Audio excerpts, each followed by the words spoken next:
3। रात हो गई, चारों ओर निबिड़ अंधकार छा गया। तोता ना जाने पत्तों में कहीं छिपा बैठा था। महादेव जानता था कि रात को तोता कहीं उड़कर नहीं जा सकता और ना पिंजरे ही में आ सकता है। फिर भी वह उस जगह से हिलने का नाम ना लेता था। आज उसने दिन भर कुछ नहीं खाया। रात के भोजन का समय भी निकल गया। पानी की एक बूंद भी उसके कंठ में ना गई, लेकिन उसे ना भूख थी ना प्यास। तोते के बिना उसे अपना जीवन निस्सार, शुष्क और सूना जान पड़ता था। वह दिन रात काम करता था इसलिए कि यह उसकी अंतर प्रेरणा थी। जीवन के काम इसलिए करता था कि आदत थी। इन कामों में उसे अपनी सजीवता का लेस मात्र भी ज्ञान ना होता था।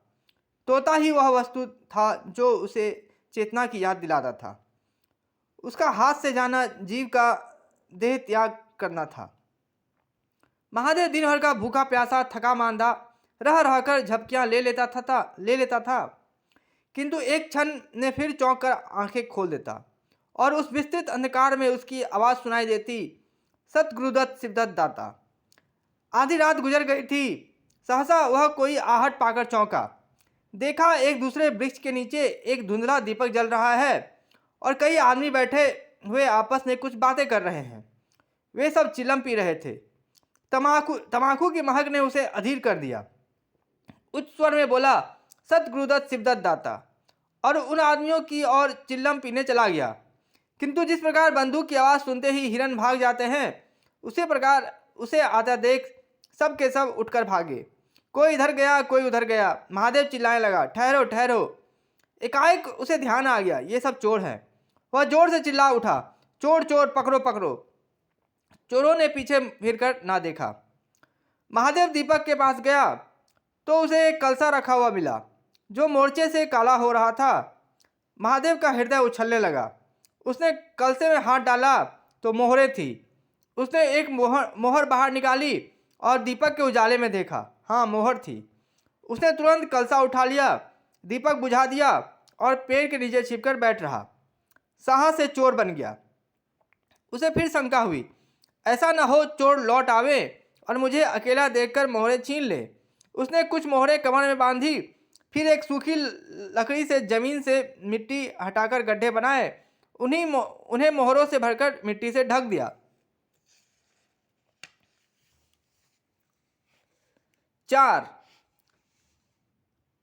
महादेव के अंतर नेत्रों के सामने अब एक दूसरा ही जगत था, चिंताओं और कल्पनाओं से परिपूर्ण। यद्यपि अभी कोष के हाथ से निकल जाने का भय था, पर अभिलाषाओं ने अपना काम शुरू कर दिया। एक पक्का मकान बन गया, सराफे की भारी दुकान खुल गई, निज संबंधियों से फिर नाता जुड़ गया, विलास की सामग्रियां एकत्रित हो गईं। सब तीर्थ करने चले और वहां से लौटकर बड़े समारोह से यज्ञ ब्राह्मण भोज हुआ। इसके पश्चात एक शिवालय और कुआं बन गया, एक बाग भी लग गया और वह नित्य प्रति कथा पुराण सुनने लगा। साधु संतों का आदर सत्कार होने लगा। अकस्मात उसे ध्यान आया, कहीं चोर आ जाए तो मैं भागूंगा क्यों कर। उसने परीक्षा करने के लिए कलसा उठाया और 200 पग तक बेतहासा भागा हुआ चला गया। जान पड़ता था उसके पैरों में पग लग गए हैं। चिंता शांत हो गई। इन्हीं कल्पनाओं में रात व्यतीत हो गई। उषा का आगमन हुआ, हवा जागी, चिड़ियां गाने लगी। सहसा महादेव के कानों में आवाज आई, सतगुरुदत्त शिवदत्त दाता, राम के चरण में चित लागा। यह बोल सदैव महादेव की जिह्वा पर रहता था।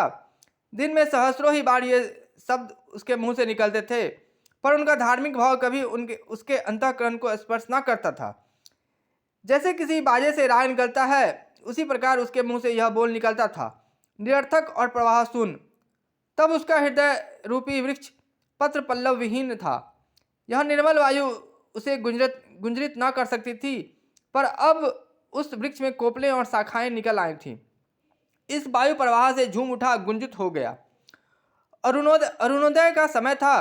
प्रकृति एक अनुरागमय प्रकाश में डूबी हुई थी। उसी समय तोता पैरों को जोड़े हुए ऊंची डाल से उतरा, जैसे आकाश से कोई तारा टूटे और आकर पिंजरे में बैठ गया।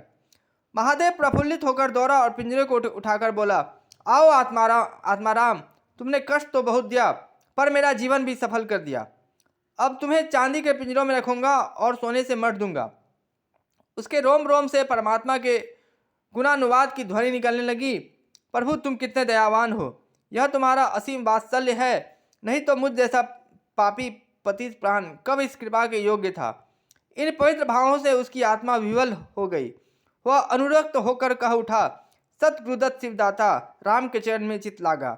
उसने एक हाथ में पिंजरा लटकाया, बगल में कलसा दबाया और घर चला।